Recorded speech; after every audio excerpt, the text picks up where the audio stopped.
Welcome to Your Cyber Path, the podcast that helps you get your dream cybersecurity job by sharing the secrets of experienced hiring managers and top cybersecurity professionals with you. Now, on to the show. Hey everybody, welcome to Your Cyber Path. This is a podcast that's focused on helping you either get your first cybersecurity job or your next cybersecurity job. We just want to make sure that you have the best possible cybersecurity career that you can. I'm Kip Boyle. I'm here with Jason Dion once again, and we have a guest today. His name's James Azar. He's the CTO of AP4 Group, and we're going to have a wonderful conversation about passwordless authentication. But before we do that, I want to make sure that everybody knows that we, about a month ago, released one of our newest courses. It's called Irresistible, and I just wanted to invite Jason to say a couple of words about this course. I know I'm super excited about it. Go for it, Jason. Yeah, so Irresistible is actually something we created based on feedback from our audience and our students. One of the things we had done over the last 2 years was we had a mastermind group and coaching program called Hired that we were doing with a lot of students. But it was kind of price restricted, I guess. Well, it was high touch. It was very high touch. It required a lot of one-on-one time with Kip and me. And the information was awesome in it, but it precluded a lot of students that wanted to be able to access it from accessing it because we had to charge quite a bit of money because it required a lot of one-on-one time with Kip and I. And as you know, cybersecurity experts and consultants, we make quite a bit of money if we're doing consulting. And so for every hour we're doing with you was an hour we couldn't do consulting. And we were trying to figure out a way that we can bring the same information to you at a very price affordable way so it wasn't restrictive. Yeah. And so what we did was we took all the information that we learned of working with those students over the last 2 years, and we put it into a self-paced course that is video on demand that you can get over at Udemy.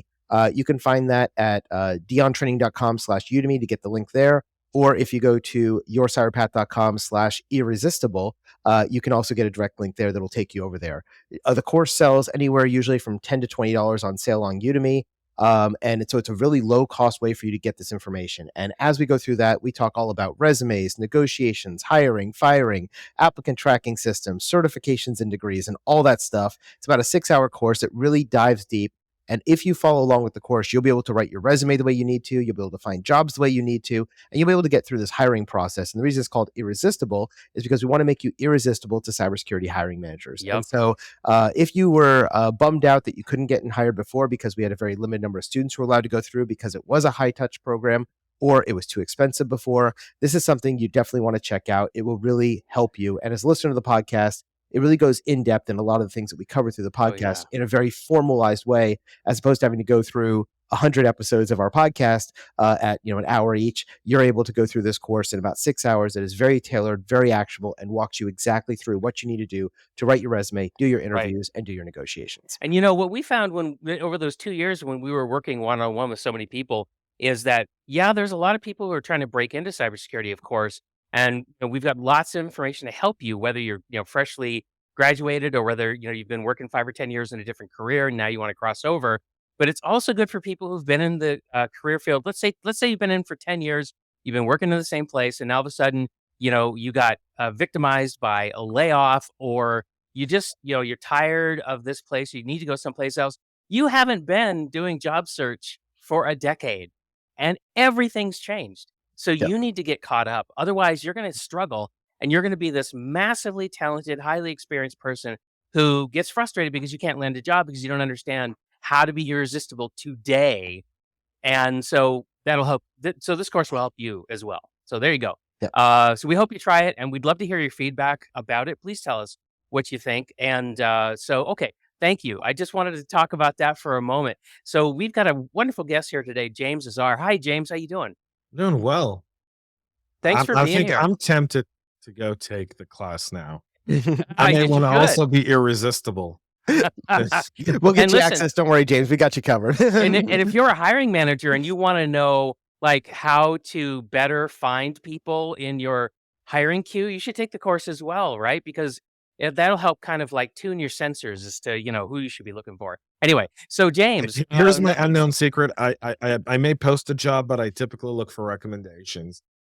That we talk about that in the course, that the best possible way to get a job is by having somebody put your resume into the hands of the hiring manager, somebody that they know, like, and trust. So that's the best possible situation. Okay, but we're here to talk about passwordless authentication. James, please take a moment and introduce yourself so that everybody knows who you are and what you're doing. Yeah. So, what I do today is I'm the CTO, CSO for a company called AP4 Group. We're in the critical infrastructure space, utilities, power generation, water systems, nuclear power plants, you name it, marine aviation, anything that's considered critical infrastructure. Um, and prior to that, I was a CISO for many many years. Most recently, a CISO at a Peter Thiel-backed startup that unfortunately didn't make it past its Series A. Uh, Mm. but nonetheless, it was one of the best experiences. I think, in 13 months, we broke barriers and did a whole bunch of stuff that I thought was really, really cool. Unfortunately, sometimes you do cool stuff and you can't take it over the finish line. And that was one of those. So, and it was fun, but I've been in startup and fintech and financial services pretty much my whole career in security. And now I'm in the utilities. I've made the vertical jump, which is about as scary as starting a career in cyber.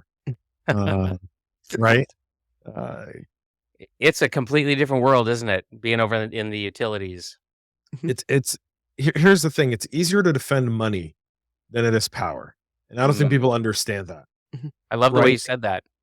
It's very there's inherent challenges simply because our critical infrastructure is literally the epitome of old technology with new technology with one guy who has the keys to everything, literally.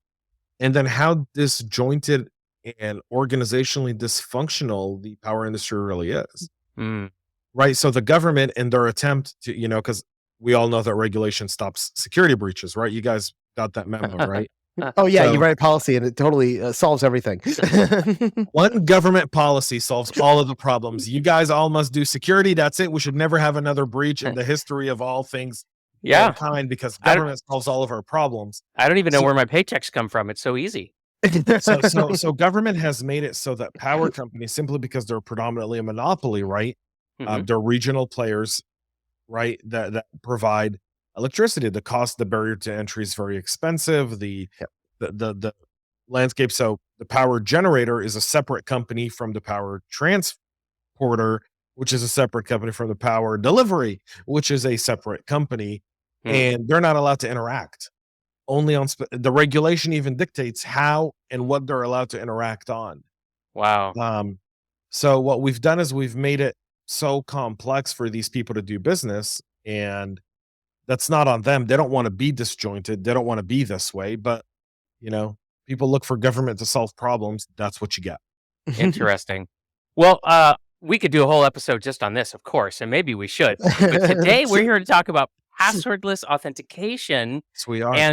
And Jason, why? Like, what's this all about? Yeah, so, we mentioned a couple episodes ago when we talked all about multi-factor authentication. We said, and multi-factor authentication was there to help solve the password issue, and that's actually going to go away as passwordless authentication becomes more and more prevalent. There's already some organizations that are using it, but not everybody. And so, as we all know, we've all been using passwords for decades and decades and decades. It's the oldest authentication we've used in a computer system. You log in with your username and your password, and you can get in.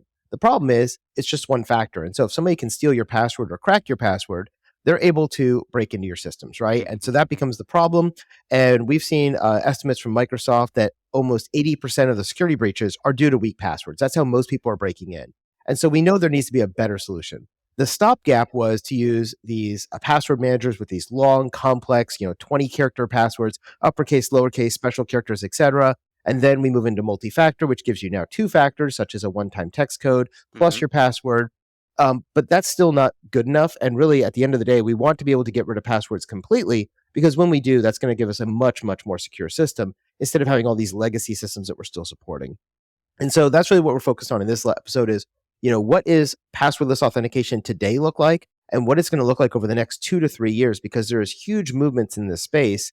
In fact, last year, Google, Apple, and Microsoft all banded together as part of the FIDO Alliance, and they said, hey, we're going to come up with passwordless authentication that works regardless of whether you're on Windows, Linux, or Mac, regardless of whether you're using Edge or Chrome or Safari. We want this to work across everybody. This isn't a Google problem or an Apple problem or a Microsoft problem. This is an industry problem. And so that's where we're starting to get with passwordless authentication. So that's kind of the reason we're talking about it. And if we want to define passwordless authentication, really it's just a type of authentication that eliminates the need for a password. And there's lots of different ways you can do this, right? One of these self-documenting things, right? Yes, exactly. I mean, like, what's some of the ways you've seen passwordless authentication, Kip and James? I guess I'll start with Kip. Okay, well, I'll just first admit to the fact that I'm feeling like a curmudgeon because I've got my password game so wired and oiled that I'm actually being thrown off by passwordless. Like the first real significant encounter I had with it was Discord.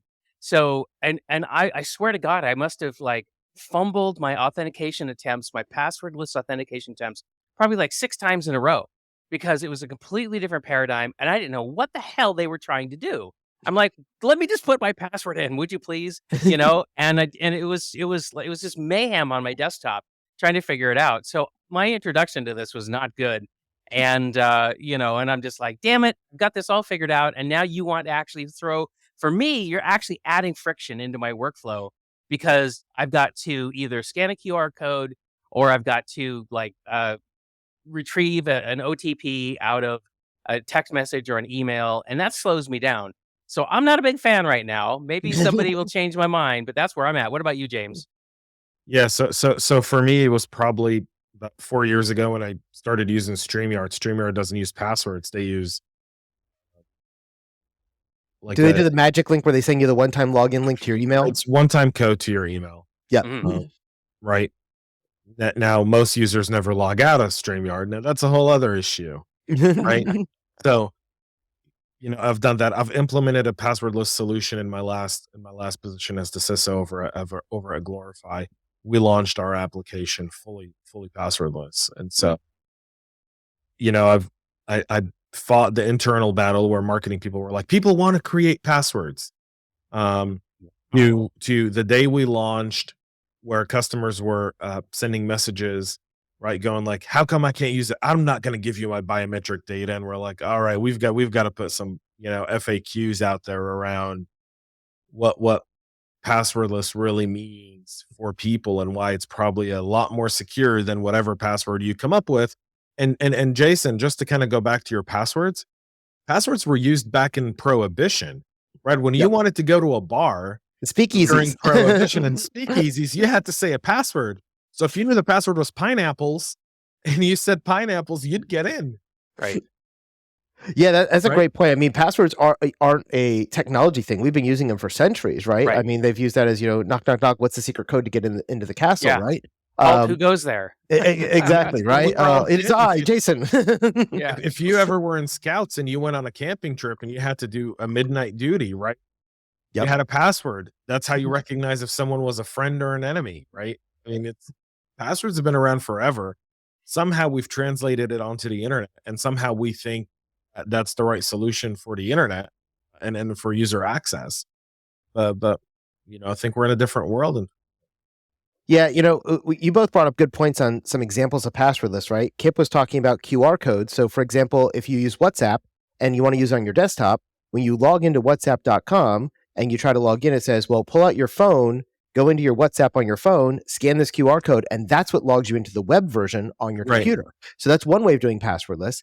Another way is what James was talking about, where you may be using, as you said, your marketing team at the bank was like, we don't want to give our biometric data. Well, that's another way people do it is you can use eyeballs and fingerprints and face scans and all that. And that's another passwordless authentication. We talked about that back with multi-factor. If you add that with a password, now you've got 2 factors and that's okay. But you don't need 2 factors. You can use a single factor. Some of the first passwordless authentication I saw was the old RSA key fobs. Yep. We now use those for 2-factor authentication, but when they first came out, people were using that as an individual identifier. I just type in Jason and my 30-second code that changes every time, and that was a rotating passwordless authentication. I had to memorize anything. I just had to have that key card. I've also seen applications where it's a USB thumb drive, and on that thumb drive is a digital certificate. And if you don't plug that into your computer, you can't access the website because it's checking for that digital cert, and that's not a password, it's a physical key. And that's more along what Google, Apple, and Microsoft are trying to do now by creating, everybody's going to be using their smartphones as their passwordless authentication. And there is essentially, just like we use TPM modules in our desktops, there's embedded digital secret keys inside your phone. and you'd be able to use that as your authentication mechanism in. So if I wanted to log into the new website, I would do that. It would say, great, you're Jason.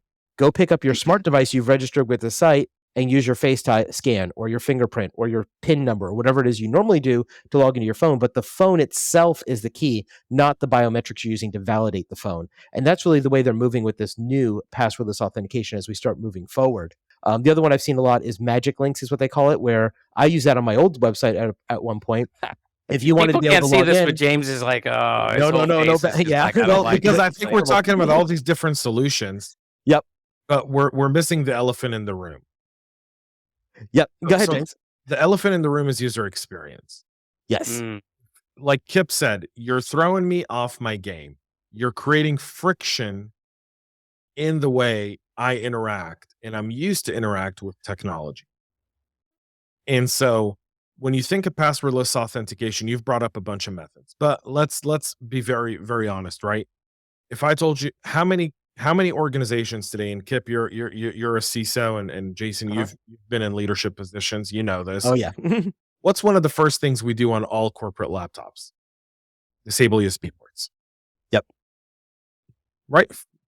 We disable. Well, you should. If you haven't, you definitely should. You haven't done it, you should. If you're doing it, then by default, your security keys and USB devices become moot because that port is essentially there for decoration at this point. Right? It has zero value outside of maybe potentially powering a USB mouse, right? Like a wireless mouse through Bluetooth. That's it. It's all it's going to do. So the RSA keys, as wonderful as they are, right? I remember I when I was in banking, we used to give our customers for international wire transfers, they used to walk around with RSA keys. Like every person who opened a bank account who wanted to do international wire transfers had a bank key. That's the code we authenticated that you were the person doing wire transfer. Well, that's great. But you know how many times customers called to say, well, I'm in Belgium and I forgot my my US, but I need to make this wire transfer. I got to pay a bill. I got to get a deal closed. And so we security people, and I mean, all of us on this call included, I think everyone listening, everyone watching, everyone, we've all been guilty of prioritizing security over really thinking through a good customer experience and a good user experience that doesn't create shadow solutions. Oh, right? yeah. Working around controls. Yep. Because that's what people are the best at. You're going to make me do a QR code every time WhatsApp. I don't want to do that. Let me find a workaround. Yeah. And that's shadow IT, right? And that's false sense of security for people like us, right? Because we think we have the most secure system in the world. We designed it ourselves.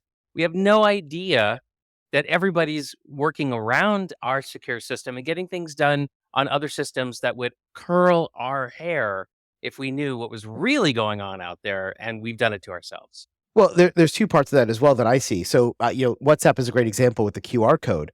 I want to be able to use WhatsApp on my desktop, but honestly, I don't want to have to pull up my phone every time I want to log in. So if I were to pull up my phone, I'm just going to use my phone to talk on WhatsApp, and I'm not going to use the web console. And so I've used other things like Slack or Discord or Facebook Messenger instead of WhatsApp because I can't get it on my desktop in an easy to use manner. Alternatively, we talked about magic links, which we used to use for our site, and it was a very secure solution to use a magic link.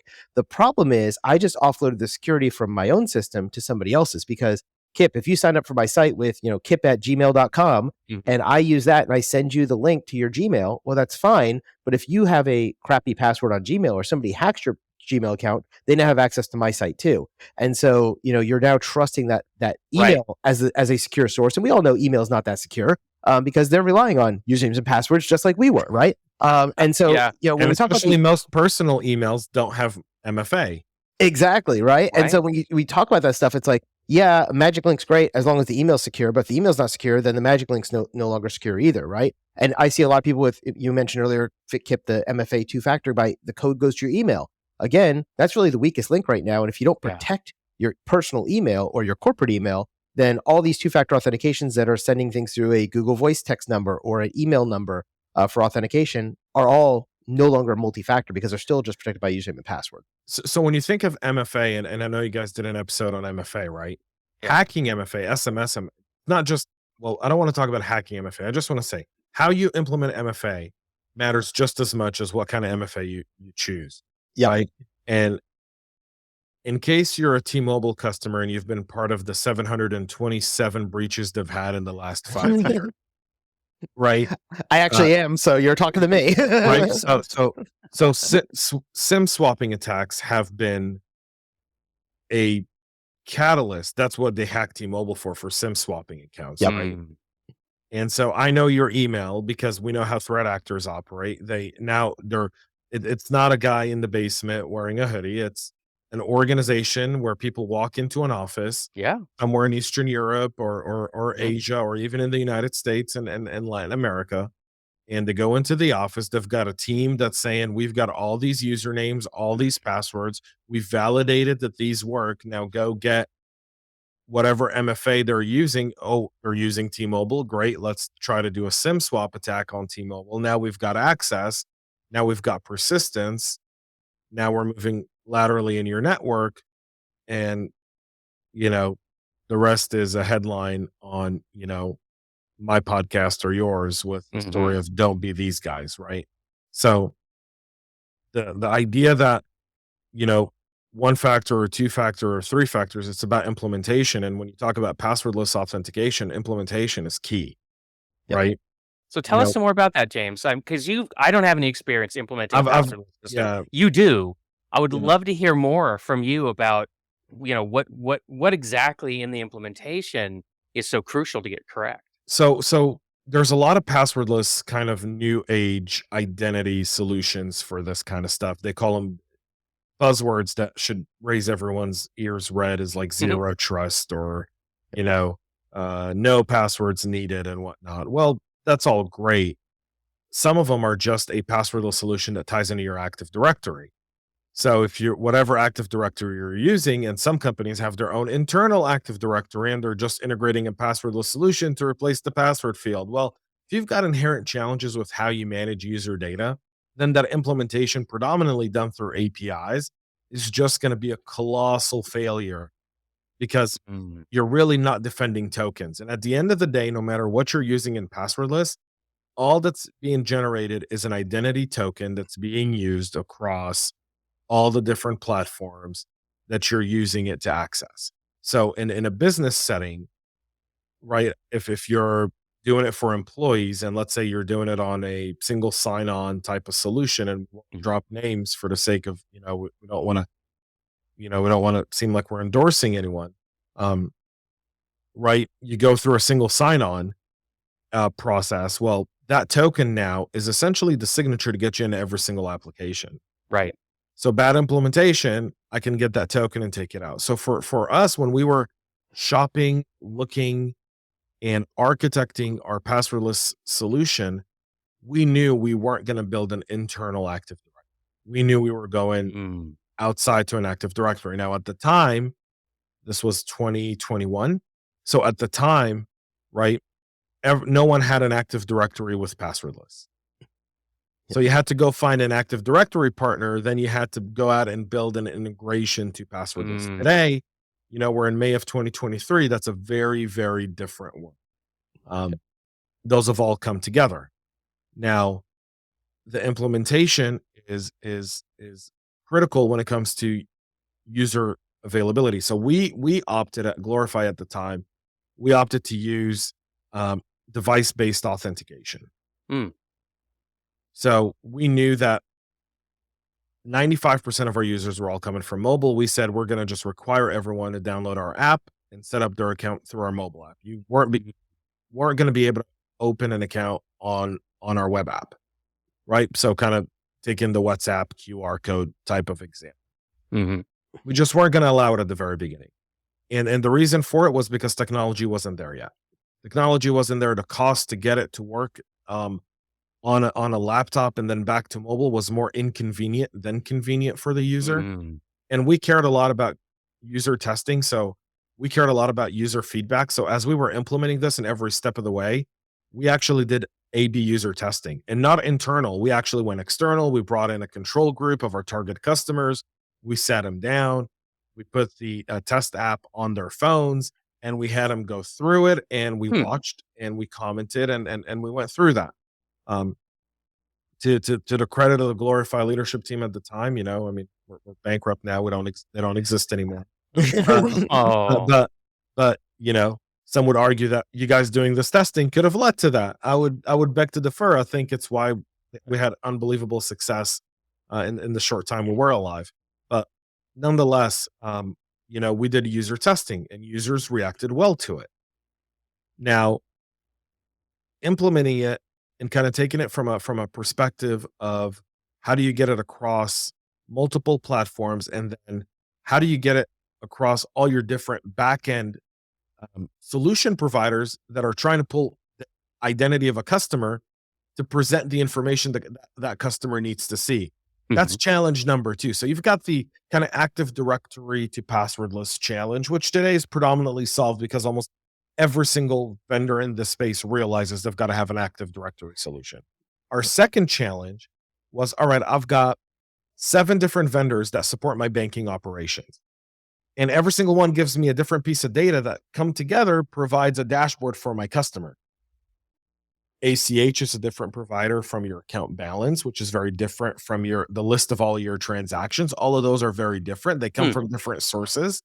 And so I've got to authenticate you. And some of those systems, Kip and Jason, are so old.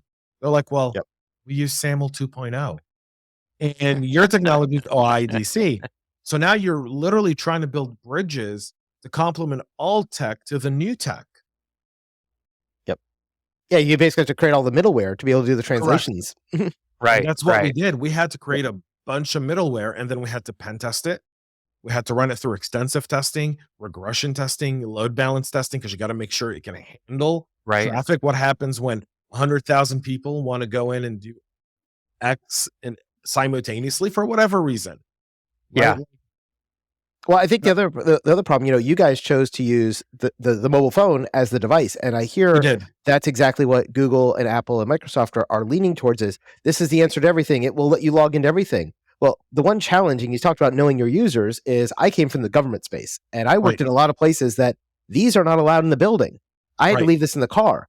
And back in 2020, 2021, when we all decided to start shifting to Microsoft Teams in the government and to authenticate and log into Teams the first time, you had to get a one-time code, and it was only good for 5 minutes. So I remember being in the basement of my skiff, trying to log in on my unclassified machine to be able to do Teams, and I would have to run up the stairs, up the elevator, 3 flights, get my phone from the locker, get outside, get to a place where I can get signal, get the code, and then run back downstairs so I could authenticate myself. And I had to do that like 5 times until I made it in that 100-yard dash in that 5 minutes, because the way that the system was done. And with passwordless authentication going to using a digital cert that's only on this phone, I would have to have the phone in the room with the computer, and that doesn't work for everybody, because if you're in a power plant and you're in the basement of a power plant, you may not have cell phone signal. You may not have Wi-Fi. If you work in a government top secret facility, you're not allowed to have these in there. And so all of those become challenges that we then have to say, well,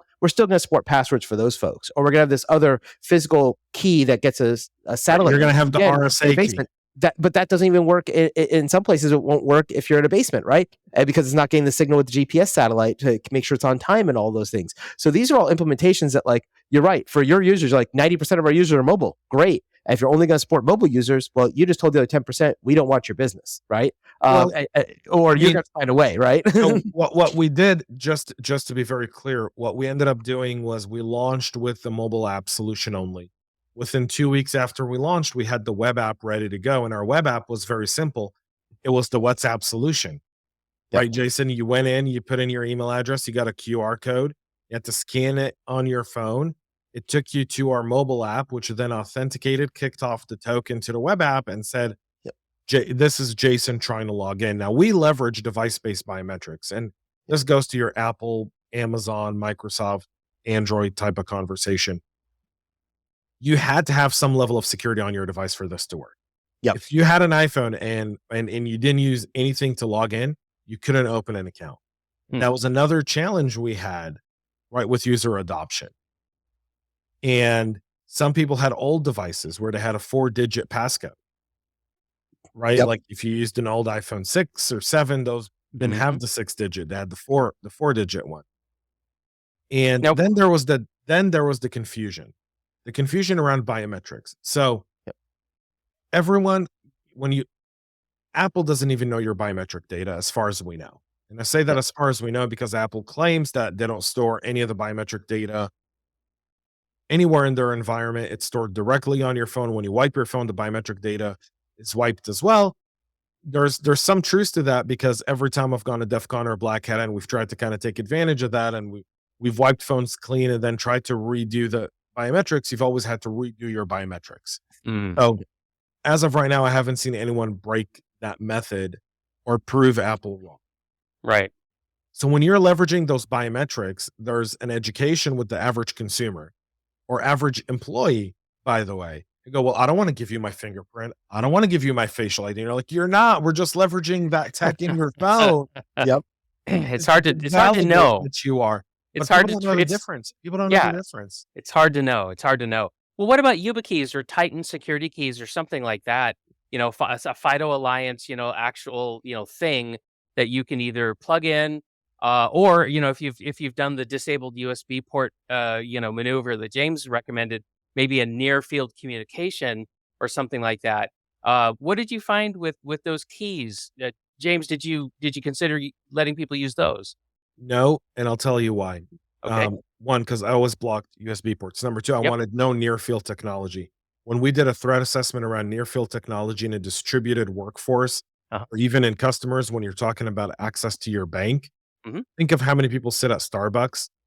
And Kip and Jason, next time we're in Yep. person, let's go sit at a Starbucks together or any coffee Okay. shop.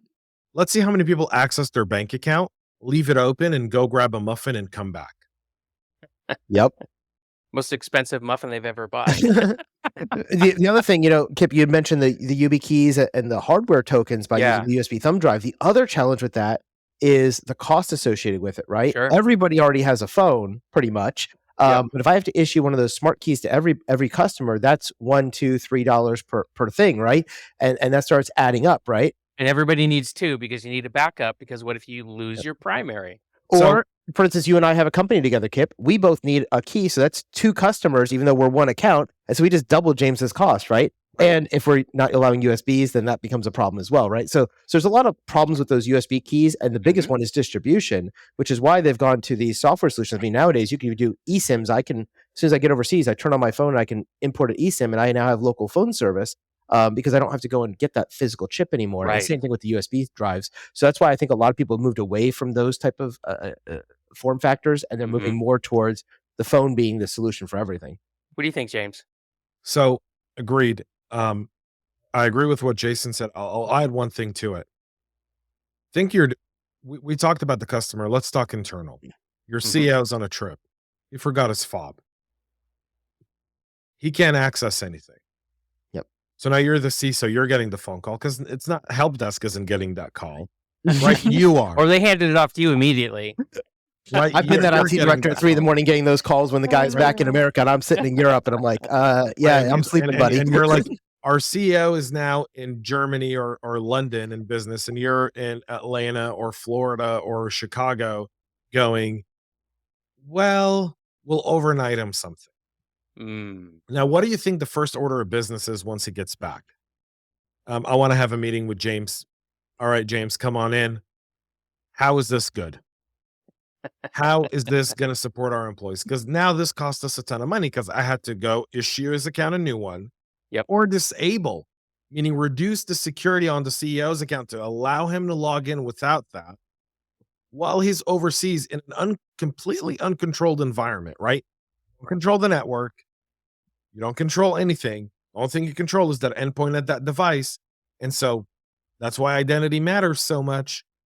And now you've put all your guards down on what is Got the it. number one target of your organization Got it. in a got it. foreign All right. land, right? All right. That's why And I so think those solutions are unfortunately, they're such a unique use case. They go to Jason's use case. You work for the government, you're in a skiff. We're going to give you all a USB. The USB probably doesn't even leave the skiff, right? It stays in the skiff, probably in your locker at the skiff. It never leaves the facility, so it never has any risk of leaking out. And you walk in, plug it in, identifies who you are, and you go about your day. But in the average day-to-day distributed workforce, distributed customer base. They're just not a viable solution. I don't see a future for them. By the way, we dropped a couple pieces of jargon on you in case you didn't know. James said fob and he said skiff. Now, a fob is just, a jargon for like a little dongle that you hold in your hands like a secure ID or something like that, or one of these YubiKeys or Titan keys or whatever, right? We just call those fobs. And then a skiff is like a vault that you work in, right, Jason? Yeah, so a SCIF is a sensitive compartmental information facility. And so if you work for the government and you are in some type of a top secret environment, for instance, I used to work at the agency at the NSA up in Maryland. The entire building is a SCIF for the most part. And when you go in, there's control points, there's guards. They make sure there's no cell phones, no beepers, no nothing, no Wi-Fi is enabled, all that stuff. Anything that comes in or out of the building is subject to search and all that stuff because essentially it's a big vault. And there is wireless emanations that can't go in, wireless emanations can't go out. And so again, the big problem I see with passwordless in the future, I think for the average consumer, passwordless is going to be the thing that everyone's going to use. And we're going to start seeing that when you go to log into Facebook, it's going to just ping you on your phone and you're going to say, yes, I approve, right? Everything's going to be controlled by your phone, except for those use cases that can't do that. And that's a little thing that actually scares me a little bit, especially for our government workers and our top secret cleared people who are working in these type of SCIF facilities, or you're overseas and you forgot your phone, right? Because you're not going to bring it when you go on a trip to Beijing, for instance, right? Yeah, great example, right? You're burning. Exactly, because you know that phone is going to be tampered with, right? I'm taking my Motorola Razor. Exactly, the old 9-button, no smartphone at all, right? And when you deal with this kind of stuff, right? You're either not going to be able to access it because you don't have your phone with you, or your phone now becomes more valuable for people to steal. And this was a big problem. 10 years ago, everyone was stealing smartphones because you could resell them on eBay, right? Well, now people are going to be stealing smartphones because they can get into your bank accounts. They can get into your brokerage accounts. They can get into all your social medias and then calling your friends and all that. And if this is now the key to open every single website that is in my life, this now becomes extremely valuable and you have to really protect it. And that's one of the things that you have to think about as far as we start thinking about these implications of using passwordless. Just like we said before with the magic links seem great. I'm not storing any passwords as a service provider. I'm just sending it to your email. But if your email is insecure, well, then you can get into my site. And the same thing's going to end up happening with these phones being the key to everything. Because if there's a hardware key inside this phone that unlocks everything, then you need this hardware key and you're going to steal it. But now we're going to go a step further, right? Let's give people a little bit of insight because I don't want it to be doom and gloom. Yep. Okay. On the cyber path, right? Our listeners are people who want a career in security. They want to be able to solve these problems. And so this gets to the next level of what passwordless really means. What's the most annoying thing that's ever happened? And all of us are old school here. So, if you remember, you'd have a 15 or 20 character password. You're trying to work on X. You hit a screen and it's making you re-authenticate. Yep. To do action A. And now all of a sudden you've got to re-enter your password. You've got to put in your multi-factor again. Very irritating, very annoying. Agreed? Yep. Yeah, it happens to me all the time when I'm going into my credit card processor to refund a student or something like that. Yep. So now with passwordless, though, that becomes seamless. With passwordless, now that becomes really, really, I don't want to say seamless, but it becomes turn on your phone, make sure you're that person. Now, with modern technology, what you're talking about on your phone, like for example, what we did, we didn't just have passwordless device-based biometrics. We had user behavior analytics backing that up. We had device IMEI versions. We were able to set policies that says if the phone's jailbroken, it can get access. We had policies that said that if the phone goes up or down in version, re-authenticate the user twice. One of the things we were implementing before we went out of business was the photo ID aspect of it. So we want you to authenticate, take a selfie with your thumb up, and then we would scan that selfie. And we were looking, you opened an account in Jacksonville, Florida, but now the selfie and the image in the background and the colors is at night. Well, it's 2 p.m. in Jacksonville. You should be in sunlight. This is coming off. You're in a dark room. That doesn't make any sense. We're going to go ahead and pause that account and ask for more validation and verification of the user, right? And so you start to create these use cases over time that really help enhance passwordless, right?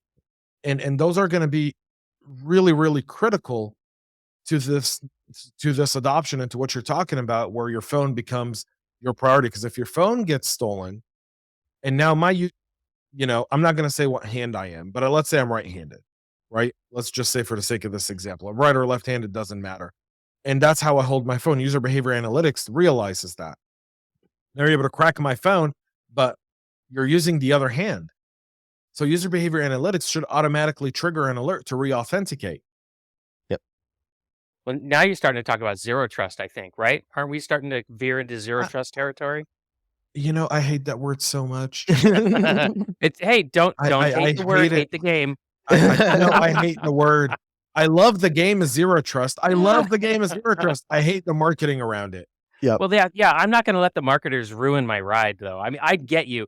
I'm sick of how marketers are always taking the latest buzzword and then claiming that their product has it or is it, and yesterday it didn't and it wasn't, and it's no different today. Well, you're seeing So that in get out real of my time right face. now with AI and ChatGPT. Every software program I use and every web app now says, now integrated with ChatGPT. And I look and I'm like, all you did was an API call. It didn't make your product any better. But now you have ChatGPT, right? So now they can say, yes, we're AI, right? Right, And right, there's a right. lot of that goes on in the zero Yeah, trust I world. totally get that. But that's why I steer people towards either the NIST publication on what zero trust actually is, or there's actually a good book out there that's very vendor agnostic. So I don't really care what the vendors are saying right now. But James, my only point is that the way you described the authentication experience, it reminded me of this idea of I'm not going to trust you uh, uh, say it a I'm different way. I'm trusting only gonna you. trust you if you can really prove that you are who you say you are, and if you're in a place that you're not normally at, or you're presenting yourself in a way you don't normally present, then I'm gonna ask for more stuff. I'm going to give you the caveat to all of this. Okay. Are you ready? Yeah. I'm about to kill passwordless in a second. Uh-oh. Here's the caveat. Here's the caveat. If you, for example, have a twin, your twin can unlock your phone and use it. No questions asked. If you're identical, right? Additionally, if you get rid of your Face ID, someone gets their hands on your phone, they put their Face ID. Apple, Amazon, Microsoft, Google are none the wiser to realize that the person changed. Okay. So relying on device-based biometrics only is only as good as how good the user is, which is no different than requiring someone to make a 14-character password and they just put 1, 2, 3, 4, 5, 6, 7, 8, 9, 8, 7, 6, 5, 4, 3, 2, 1. Yep. And that's their password. Okay. And I think that's the caveat in passwordless. That's where there's always that human factor that Jason talked about very early on. 80% of breaches are human related. The only difference between password and passwordless is the sophistication of the attack, meaning credentials no longer matter. But if you leave your authentication API unsecured, unmonitored, right? And I'm able to go in and steal those tokens on those API calls, that's no different than stealing your password. And if you don't think that's coming, quote me here today, May 2023. At some point in the next 12 to 18 months, someone's going to have their entire API gateway cracked wide open with all of these tokens there. And this isn't as simple as pushing out a master password reset through your vendor. Right. Yep. Well, Right. you really learned all the ins and outs of this through that experience. That's fantastic. We were the first financial institution in the country to do this. We were the second in the world to do it. There was another financial institution in the UK that did it before us, and I was able to speak to their team. And we did a lot of homework. I had a lot of smart people working with me, right? I was not this smart when this started. Right. A lot of smart people kind of bring this to our attention and help and work through a lot of these problems. And when you're looking at solutions, you got a threat model. You got to understand what are the risks and how do you mitigate some of those risks? And can you mitigate the risk? Yep. And you know, when I think about passwordless, I don't think it is the end all be all 100% going to solve every world problem we have. But I will tell you that as I've looked into it and done a technical deep dive, it is better than what we currently have with password. And so we're eliminating one of the major sources of breaches. But there are a lot of things that we have to think about, right? In general, passwordless is more secure. It is a more convenient thing, and it does give a better user experience. But there's also a lot of challenges that we have to think about, such as what if I'm in a place where I can't have my phone? What if I can't have that key? What if the device gets stolen? How do I get all those websites to realize that this is no longer the phone and now my new Android is instead of this iPhone? All those are things that we're going to have to figure out as a community as we start Yeah. working through passwordless. But the reason we wanted to bring this topic to our audience and bring James on was because we know this is coming, right? This is the direction Yep. the industry is heading. And so you got to get smart on it, because in 23, you're going to see more and more of it. By 24, it's going to be pretty widespread. And by 25, it should be, in theory, replacing passwords is what they're saying. Now, every time I say future things like that, I always hold my fingers, because I remember back in 1995, 1996, IPv6 was coming and no one was ever going to use IPv4 again. And here we are in 2023, and I still teach IPv4 on a daily basis to students Yeah. because it is still the primary thing we're using. So yes, people think passwordless is going to take over. I think there's going to be a lot of holdouts, and there's still going to be a lot of passwords out there. Well, but the because- more we can use it, the better it's going to be for us security-wise. James? So let's give your audience the real issue why you're probably right on the prediction that it's probably not going to happen in 2025. Go for it. Cost. Cost Right. for who? Cost for a company to transition from password to Ah. passwordless. Although You're that's talking it. about changing your entire Active Directory. You're talking Yeah. about updating your policies. You're talking about implementing new tech. You're talking about, and in an interconnected world that we live in like today, where you're on multi-cloud environments with SaaS providers all over your environment. That's Yeah. not an easy feature. We were able to do it because we were New. greenfield. Yeah. Yeah. And Yeah, new but it- startups and new companies should absolutely do this. But isn't there a Well, business case to be made that you're going to get rid of all the password reset support costs? Nope. There's no. You're keeping those same people to do biometric reset. Mm. And I got a nose job, and now my phone doesn't recognize me. Or Right? in I general, had my ears tucked in. You think Yeah. I'm kidding? In 45 days, I've seen and heard it all. Oh, wow. And Kip, I think the other thing is most password resets aren't done by humans anymore anyway. Almost all of them have been completely automated and shift left. That's a So good point. there's no cost to that, right? But there Well, are some there is. other There's the trailing cost of problems. that sending are the problem. email through whoever, right? That Yeah. There's 10 cents per million, right? On Amazon. Whatever that cost is. That's not the issue, though. I think there's bigger challenges there, Kip, that on passwordless are going to require more support. There's consumer education, and someone's going to have to go out and do it. At Glorify, I remember I had to do a video once a week that went on all of our social media about why passwordless was better and what it meant. Like, we don't store your biometrics. We're only leveraging your phone-based authentication. Right. So you can use a passcode. If you don't want your biometrics, you can have it default to your passcode. And Man, the thing that you said today that's going to stick with me for the longest, I don't know why, is when you said early in the episode that the marketing people claimed that that your customers love to create passwords. I think that's just that was like Well, that's the money quote from but this it- episode. but the thing about it is our marketing team were very smart people. This went back and forth, by the way, up until about 2 weeks before we launched. Right. Right. Where I remember, we were sitting at our founder's back porch in Dallas, Texas, and it was an all exec meeting, and the product manager and the marketing people kind of came in ready to go. We don't want to go with passwordless. There's too many caveats. And I stood on my back 2 feet, and I had our founders backing at the time, and almost everyone else going like, passwordless is the way to go. Well, I think the big key is what James said there right before we went into that, right? And it's that if you're a new company and you're building something, for instance, I am currently working on 3 projects at the same time, 1 for Dion Training and 2 for other new companies I've started. And we are building those serverless, cloud first, function as a service, passwordless, all that stuff, because we are new and we can do it. But if I was, looking at CompTIA or PeopleCert, which are big, huge certification companies with decades of experience, it's going to take them longer to do that because they have to retrofit all their old stuff and make it all work. I know CompTIA last year went to a single sign-on, so they had one password instead of 17 passwords across their systems. And that was a huge migration for them. And it took them months and months and lots of money to do it.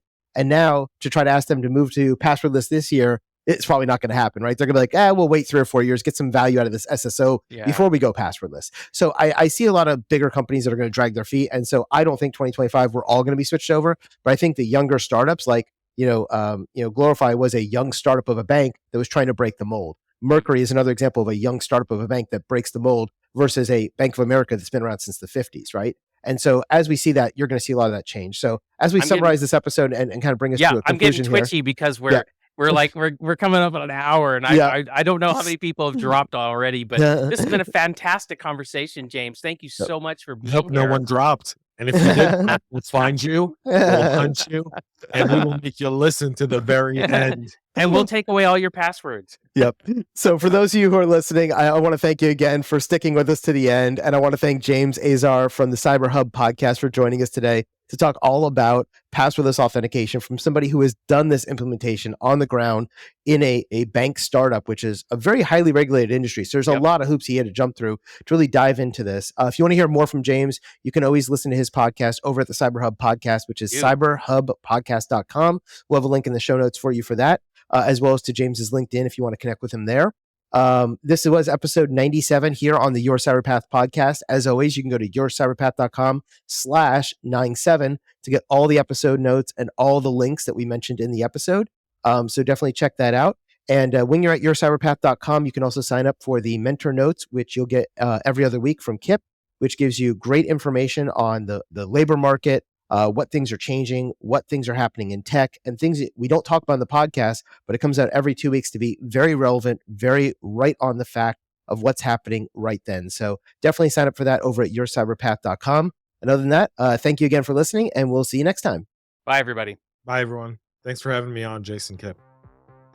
Thank you for listening to this week's episode of Your Cyberpath. Don't miss an episode. Press the subscribe button now. If you would like to learn more about how to get your dream cybersecurity job, then be sure to visit yourcyberpath.com, where you can access the show notes, search the archive of our top tips and tricks, and discover some fantastic bonus content.